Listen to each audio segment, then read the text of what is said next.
Hello tout le monde, bienvenue chez Passion High Tech et Multimédia, j'espère que vous allez bien, moi c'est le cas. Aujourd'hui on va un petit peu parler de gaming et de tablettes aussi. On va voir tout ça dans cette vidéo, on va parler un petit peu de Lenovo, parce que je voudrais vous présenter trois produits. On va voir tout ça, donc un smartphone gaming, une tablette correcte qui peut être aussi bien du gaming que de la vie quotidienne, et aussi une tablette qui est déjà sortie, mais j'ai pas entendu parler, mais qui est fait... C'est une des tablettes en dite gaming, non pas au niveau de la puissance du processeur, mais au niveau de la spécification, au niveau de ce qui se fait une tablette gaming Android. Je dis bien Android. Donc c'est vrai que on n'a plus entendu parler de tablette gaming depuis la tablette Nvidia Shield, de mémoire, Shield, Nvidia, je ne sais plus exactement. Et donc là, j'ai voulu vous présenter une tablette, une première tablette, on va dire, de ma connaissance de gaming. Donc on va voir tout ça dans cette vidéo. En tout cas, merci à vous de me suivre sur ma chaîne et je vous dis à tout de suite après l'intro. Allez, à tout de suite.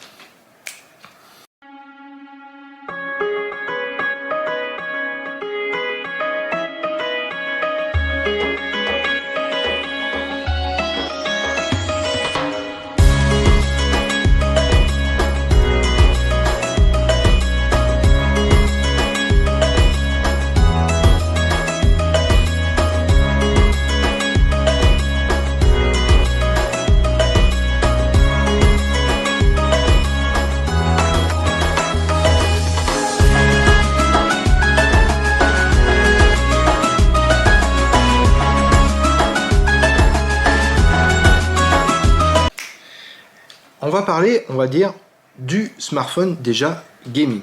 Pourquoi je voudrais vous parler de ce smartphone? Parce que le prix de base est de 515 €. 515 € pour la version 8 Go et 128 Go de stockage, de 12 Go à 256 Go à 632 € et de 16 Go à 512 Go de stockage à 794 €. Alors sachez que ces prix, je les ai trouvés sur Kimovil, donc je vous invite à aller sur l'application ou sur le site internet Kimovil en tapant Légion Y70, donc c'est ce smartphone gaming que je vais vous parler. Et donc pourquoi je voudrais vous parler? Parce que c'est le deuxième smartphone gaming qu'ils ont fait Lenovo depuis leur première sortie. Et c'est aussi un rapport qualité-prix qui peut être intéressant pour avoir un smartphone gaming avec un prix qui est attractif. Donc il y a des concessions effectivement, mais un prix attractif. Si je prends l'exemple de Asus ROG Phone 6, le 6, pas le 6 Pro, il est déjà à plus de 1000 €.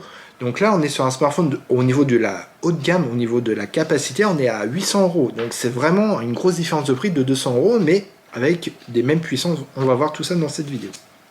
Donc déjà, sur ce smartphone, il n'y a pas des gâchettes physiques. On le retrouve notamment sur le Black Shark 5 Pro Xiaomi et comme je disais sur le ROG Phone 6. Mais ils se vantent d'avoir créé un smartphone qui est épais mais qui a un système de refroidissement poussé pour éviter de la surchauffe. Donc, et il a en plus différentes fonctionnalités qui fait que ça évite la chauffe. On va voir tout ça dans cette vidéo. Donc déjà au niveau des caractéristiques. Le Snapdragon 8 Plus Gen 1, donc déjà un processeur qui a évolué par rapport à la 8 Gen 1. Là, on est sur le 8 Plus Gen 1, donc une meilleure dissipation thermique, donc très intéressante au niveau de l'autonomie et de la durabilité du smartphone. Et comme je disais, donc on passe de 8 à 16 Go de RAM et de 128 Go à 512 Go de stockage en UFS 3.1. Sur la batterie, on est sur une grosse batterie de 5100 mAh, un chargeur 68 watts, donc très bien au niveau de la charge sans fil. Pour vous donner une idée, on est de 0 à 80% en 34 minutes. Les 20% va prendre plus de temps pour faire la durabilité de la batterie.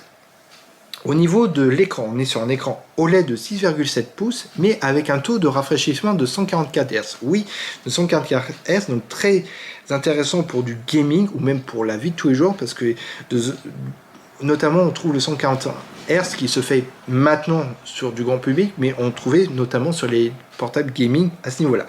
Et avec un taux d'échantillonnage de 1500 Hz, donc qui est assez très virulent, très rapide au niveau de ça. Même au niveau de la photo, il est assez complet, je trouve. Bon, c'est pas le principal, mais ça reste beaucoup mieux au terme de configuration de photo que sur l'Asus ROG Phone 6, qui est beaucoup plus élevé et avec un prix également plus élevé.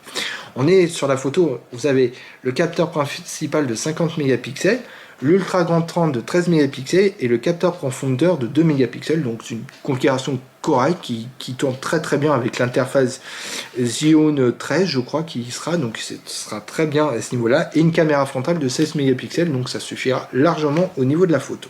Donc là, je ferme sur le smartphone Gaming Legion. Donc je répète, le moins cher est à 515 € avec 8 Go de RAM et 128 Go de stockage. Donc c'est vraiment un smartphone gaming le moins cher que je connais actuellement. Là, on va parler sur une tablette, on va dire, plus polyvalent. Voilà, on va dire aussi bien pour faire du jeu, du multimédia et de la vie de tous les jours. Donc, on va parler du Lenovo Pad Pro. Alors, je n'ai pas par contre le prix exact, mais d'après ce que j'ai vu, on est en fonction des configurations de 268 € à 460 €. Donc, dites-vous à moins de 500 €, si devenait moins de 600 ou 500 €, c'est le prix qui serait en France pour cette tablette que je vais vous dire maintenant. Donc, c'est une grosse amélioration par rapport au Tab 11 Plus et M10 Plus, concernant notamment sur son écran et sur les performances. Déjà, sur l'écran, comme je disais, on est sur un écran OLED de 11 pouces et de 120 Hz en taux de rafraîchissement. Intéressant. Au niveau des configurations, vous avez 6 ou 8 Go de RAM et 128 Go de stockage. Et vous avez aussi un très gros bon processeur, donc c'est le MediaTek 1300T, c'est à peu près l'équivalent, sauf erreur de ma part, du Snapdragon 870, mais en dessous en termes de... Comme j'avais fait une vidéo sur les différents Snapdragon et MediaTek. Et au niveau de la batterie, on est sur une très très grosse batterie de 8200 mAh avec un chargeur de 30 watts. Donc c'est assez... Un chargeur de 30 watts, ça recharge assez rapidement votre tablette. Faut dire, contrairement à ma tablette, moi par exemple j'ai le MedPad 11 et j'ai un chargeur de 20 watts ou 22,5 watts exactement, j'ai plus le chiffre en tête, mais c'est à peu près là. Et il me faut à peu près 2 heures pour que ça soit à 100%, en laissant, en étant dessus également aussi. Mais là, moins de 2 heures, vous l'avez à 100%. Et au niveau de la photo, on ne sait pas les tablettes, mais je voulais le dire, c'est 13 mégapixels et frontale 8 mégapixels. Donc, qu'est-ce que je peux dire sur cette tablette pour venir après sur le dernier produit? C'est une tablette qui est grand public et je pense qu'il peut être intéressant parce que les performances ont beaucoup évolué et l'écran aussi a beaucoup évolué sur cette tablette. Est-ce qu'elle va arriver en France? Je ne sais pas, j'ai pas de date actuellement, je pense que oui. Et puis bon, ça fait une nouvelle tablette à moindre coût pour ceux qui veulent par exemple une tablette polyvalente. Là, on va parler de la tablette gaming Android. Donc toujours Legion et toujours le même chiffre pratiquement. On est plus sur le Y70 du smartphone, mais on est sur le Y700. C'est-à-dire que c'est une tablette gaming Android, donc elle est de 8,8 pouces, donc c'est une tablette, une bonne prise en main au niveau de la tablette, donc pas trop gros, pas trop petit, mais vraiment une bonne taille pour une bonne prise en main pour jouer. Le design est plutôt sobre, donc plutôt gris et du noir, avec un cadre métallique, donc qui montre un petit peu le côté design de la chose. Bon, il y a des boutons physiques, hormis le power et les réglables de volume, mais il dispose d'un commutateur qui permet de surveiller les ressources en pleine session. C'est-à-dire que vous avez un système, des capteurs qui vont gérer en fonction de l'ordre de partie, de gérer aussi bien les performances que la gestion de l'alimentation et de la chaleur. C'est beaucoup de choses à prendre en compte. C'est-à-dire qu'ils ont... C'est pour ça que j'ai dit tout à l'heure, au tout début, à l'intro, qu'ils avaient un système de refroidissement avancé parce que la conception de cette tablette font que elle ne chauffe pratiquement pas, même de grosses sessions. C'est-à-dire qu'ils ont mis tout en place, les matériaux et le design, en mettant différentes couches différentes couches dans cette tablette pour éviter la chaleur qui augmente trop rapidement et avoir une meilleure dissipation aussi de chaleur à ce niveau-là. Donc c'est vraiment très intéressant sur cette tablette et je voulais le souligner avant toute chose. Donc au niveau des configurations, comme je disais, c'est un écran de 8,8 pouces, donc c'est LCD, donc vous allez comprendre pourquoi le prix est intéressant. Avec une résolution de 2560 sur 1600 pixels, un taux de rafraîchissement de 120 Hz et un taux d'échantillage de 240 Hz. Donc ça suffit largement pour faire du gaming à ce niveau-là. L'interface, on est sur du UI 13, donc c'est l'interface de chez Lenovo. Alors par contre, on n'est pas sur le Snapdragon 8 Plus Gen 1, mais plutôt c'est un Snapdragon 870, et je vais vous expliquer pourquoi, à titre d'expérience. Et on est sur du 8 à 12 Go de RAM et de 126 à 256 Go de stockage. Au niveau de la batterie, on est sur une batterie de 6500 mAh, mais vous allez me dire, ouais mais c'est pas beaucoup, mais avec un chargeur de 45 watts, donc c'est à dire le fait est que c'est, parce que la taille de la tablette fait que c'est pour ça que la batterie est un peu plus petite, donc c'est quand même une grosse batterie pour une petite tablette comme ça, et on a un chargeur de 45 watts, pour vous donner une idée, de 0 à 100 on est à 44 minutes de charge, donc c'est vraiment intéressant.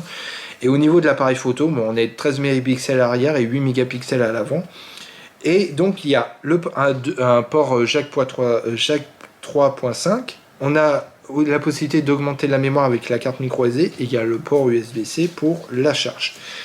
Et donc, comme je disais, pourquoi ils ont choisi le Snapdragon 870? Alors, je vais vous dire vite fait, brièvement, je trouve que c'est le processeur actuellement, pour avoir une tablette pas trop chère, et vous allez comprendre pourquoi, qui équilibre performance et autonomie.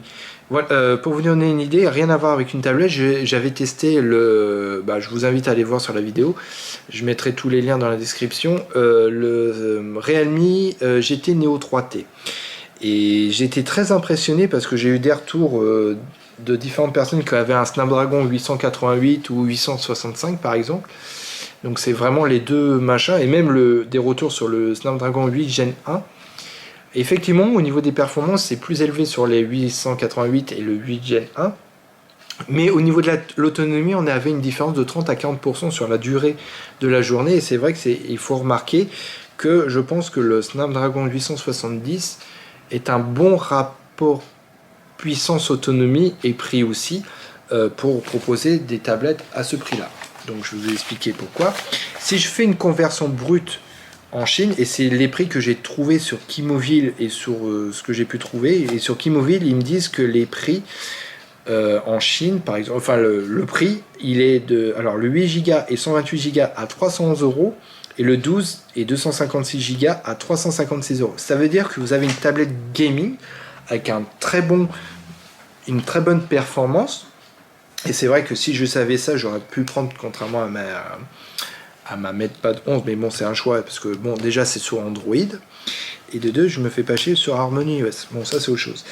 Et c'est vraiment une tablette qui fait pour du gaming, parce qu'ils ont mis tout le système de refroidissement avancé pour éviter de la chauffe. Le processeur est assez impressionnant, tout ce qui est poids, puissance et tout, et maniabilité, tout est là pour faire une tablette gaming Android. Donc c'est vraiment intéressant. Et il y a aussi une version plus avancée, on va dire, un petit peu plus grande.